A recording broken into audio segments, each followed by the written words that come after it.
Banana leaf குளியல். இது வந்து உச்சி வெயிலில் தான் பண்ணணும். உச்சங்கால்லேருந்து உச்சந்தலையிலேருந்து உள்ளங்கால் வரைக்கும் இப்படி கவர் பண்ணிவிட்டு மூஞ்சியை மட்டும் ஓப்பனாக வச்சுக்கிறணும் காற்று வாங்கிறதுக்கு.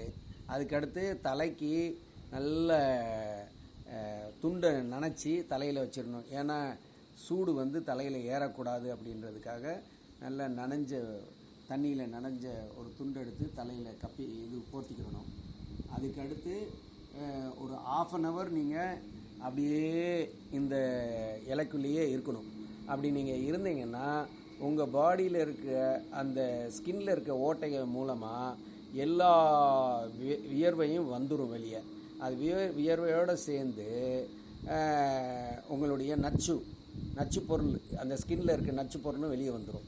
வெளியே வந்த பிறகு ஒரு 1/2 hour இந்த இலையை விட்டு 1/2 hour இங்கே இருந்து இலையை விட்டு 1/2 hour வெளியே வந்த பிறகு ஒரு 10 நிமிஷம் 20 நிமிஷம் நல்லா அந்த வியர்வையெல்லாம் காயிற வரைக்கும் கொஞ்சம் அப்படியே நடந்துக்கிட்டு நிழலில் இருந்துக்கிட்டு அதுக்கடுத்து நீங்கள் ஃப்ரெஷ்ஷாக குளிச்சிங்கன்னா உங்களுக்கு அவ்வளோ ஃப்ரெஷ்னஸ் இருக்கும். இந்த மாதிரி ஃப்ரெஷ்னஸ் நீங்கள் வாழ்க்கையில் அனுபவிச்சிருக்க மாட்டீங்க. அந்த அளவுக்கான ஒரு ஃப்ரெஷ்னஸ் வந்து இதில் தெரியும். அப்படின்னா உங்கள் உடம்புல இருக்க நச்சு பொருளை தான் நச்சு கிருமிகள்லாம் வெளியே போயிடுச்சுன்னு அர்த்தம். அதுதானே ஃப்ரெஷ்னஸ் வருது காரணமே. இல்லைன்னா வருமா? ஃப்ரெஷ்னஸ் வருமா?